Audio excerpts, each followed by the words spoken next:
Today, I'm going to explain an American science fiction action film called Prey. Spoilers ahead. Watch out and take care.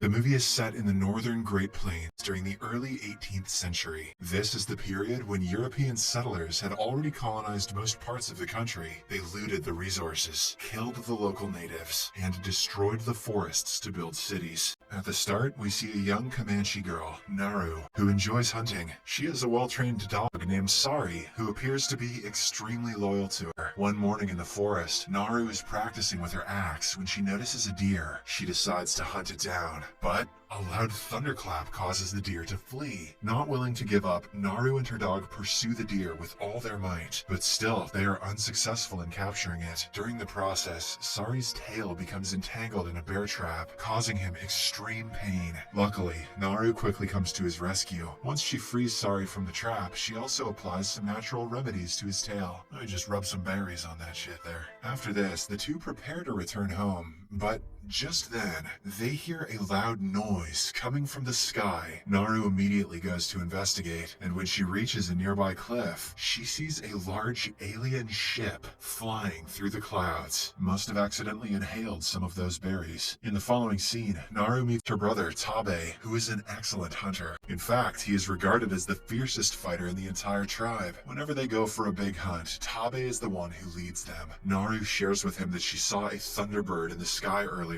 She also expresses that she is ready to join him in the upcoming hunt. However, Tabe does not believe that she is prepared, saying it is dangerous. Following this, Naru returns to her mother and assists her in preparing some medicine. As she is sharpening her axe, her mother inquires as to why she wants to hunt. Naru responds that she is as skilled as the others because she uses her intelligence more than her physicality. However, even her mother believes that she can't hunt. This proves that the Comanche people do not think that their women are capable of hunting like their male counterparts. A few moments later, Tabe arrives with a hunted bird for food, but Naru does not appear to be pleased with it. On the other hand, a dangerous-looking predator jumps out of the ship. He has extremely advanced weapons on him, like lasers, thermal vision, and also the ability to become invisible. To give us a brief demo of his abilities, the predator walks into the forest and effortlessly kills a giant snake. Elsewhere, while gathering herbs for the medicines, Naru notices the men making their way into the jungle in order to kill a lion. When she learns that the lion has captured one of their men, named Pui, she decides to join them.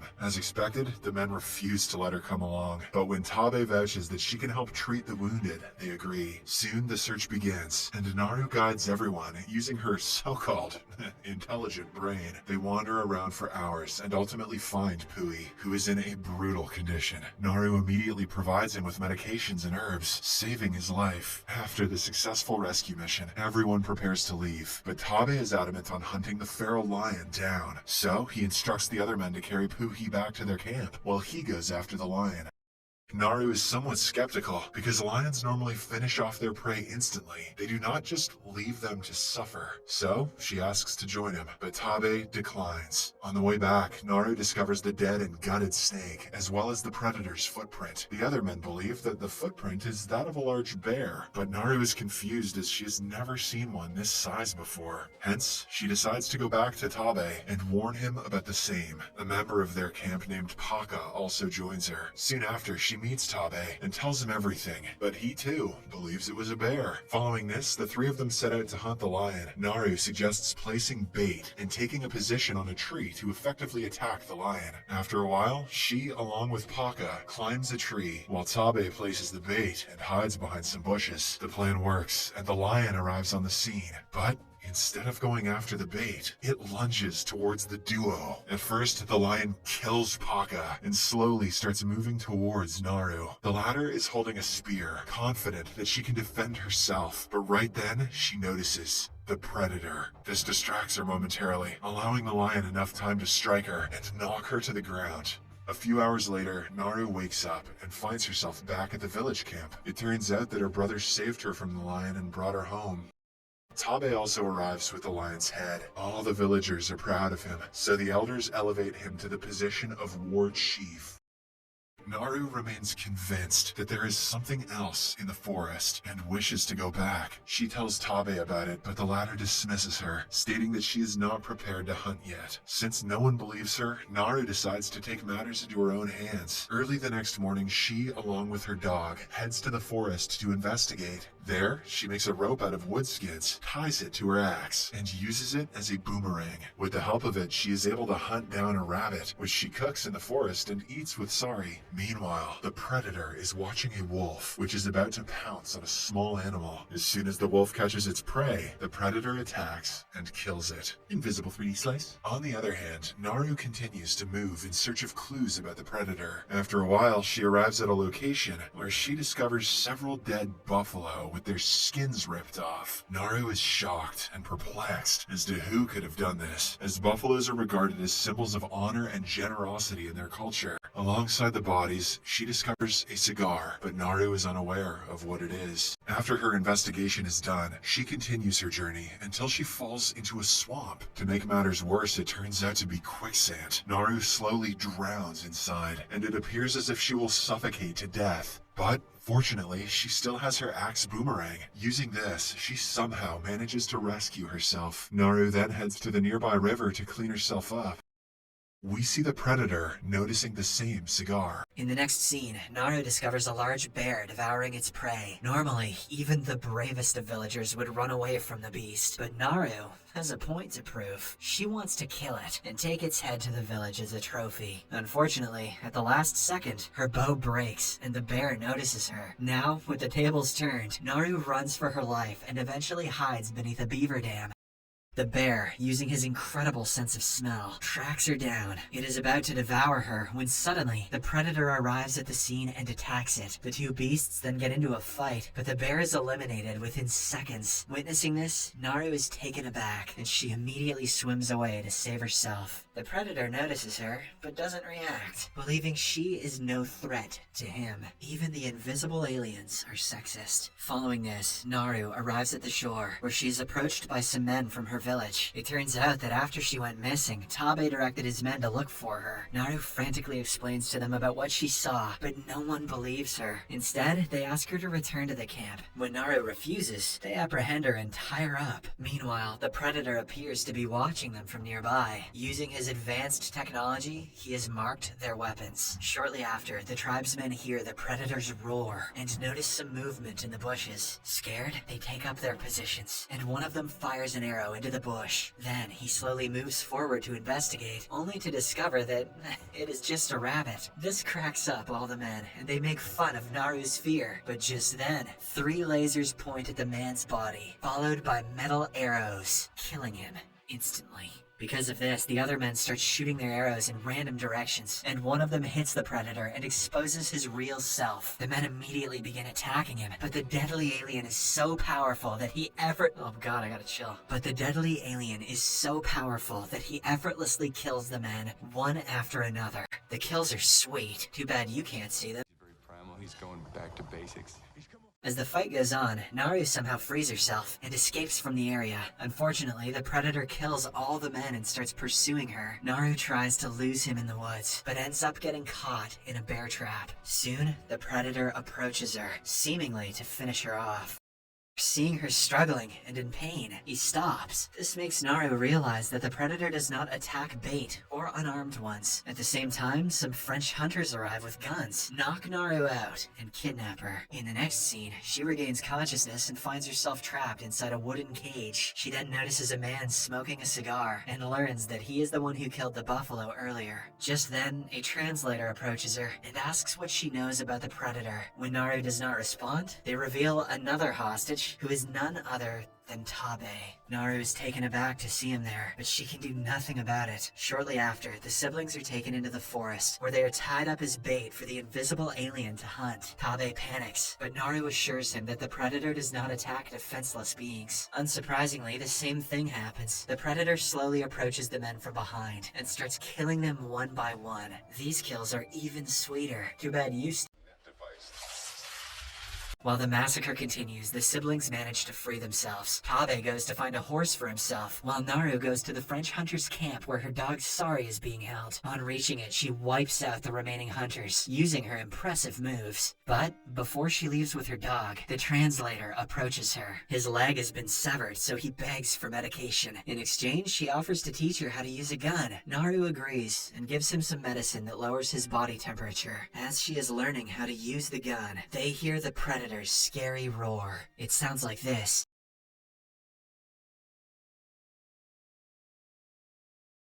So, Naru immediately hides behind a tree, while the translator pretends to be dead. Surprisingly, the predator isn't able to locate the translator because of his low body temperature. This makes Naru realize that he has a weakness after all, but the predator makes up for this rare weakness with his intelligence. He steps on all the corpses one by one. Most of them do not respond, but when it's the translator's turn, he screams in pain. Realizing that the human was only pretending to be dead, the predator kills him in a flash. After this, he spots Sari and aims his laser at it.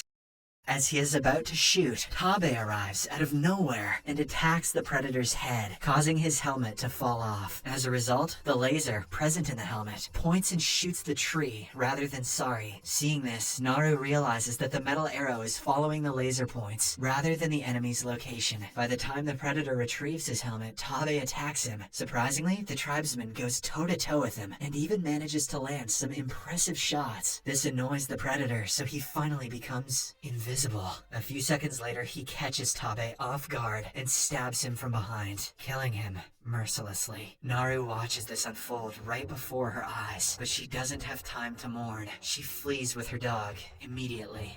The next morning, she spots one of the surviving French hunters across the river and apprehends him. She severs his leg, preventing him from fleeing and using him as bait. She then takes the medication, which lowers her body temperature and makes it impossible for the predator to sense her. A while later, the predator arrives, as planned, and tries to go after the person who set up the bait, but, as expected, he is unable to locate Naru. Suddenly, she shoots him in the head from behind, takes his helmet, and runs away. Following this, she positions the helmet in such a way that the laser can be directed at the predator. Soon he arrives, and Naru jumps onto him and begins tussling. She manages to cut off his hand using his own weapon. Next, she, along with the help of Sari, ties the predator with a rope and drags him to the swamp. As per the plan, he points the metal arrows at Naru, oblivious to the fact that the laser is aimed at himself. When he shoots, the metal arrows end up penetrating his own head, finally killing him. In the last scene, Naru returns to her village with the predator's head, making everyone proud of her. She is then declared as the new war chief, something which she has always dreamt of. What is your favorite line in English, and if you can remember, what is it in Comanche? Tabe, he sees the predator for the first time and he says, "Ora potsakuitap," which means basically that's some crazy doo-doo. And my favorite line in English wasn't your favorite to do, but would be Amber's war cry. Can you give us a little bit more context around that war cry?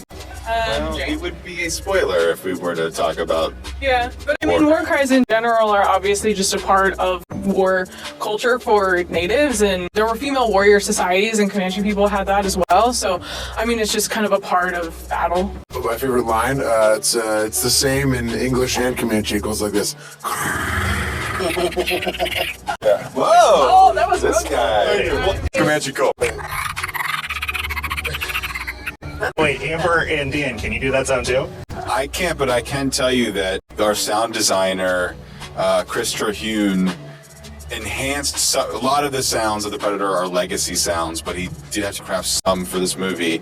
And I know that he, I believe, was stoned and lying upside down. And like something about the way he held his throat and just exhaling allowed for that click to happen. I can't recreate that here, obviously, but yeah.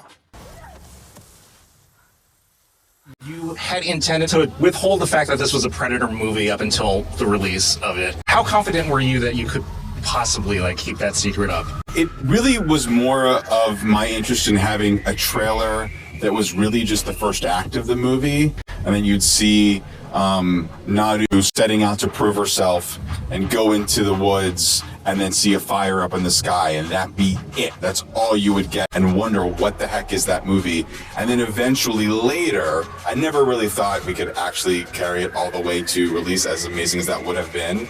But it wouldn't be till later that you would see in another trailer the beat where the bear is lifted up and the blood drips and reveals the predator. We would all go like, oh my god, that's a Predator movie. And I love the bear scene, because when we actually had the bear scene, that's when all the bears were waking up in Canada. So we had a bear, what was he, a bear guide or bear guard with us, because the bears were waking up and they were hungry. So we had to like kind of be careful, because we shot, outdoors, so that there was like possibility of getting And attacked by oddly a bear. enough, his name was Barry. The bear guy's name was Barry. Barry? Yeah, no, legit. I didn't know that. Yeah, he's a good guy.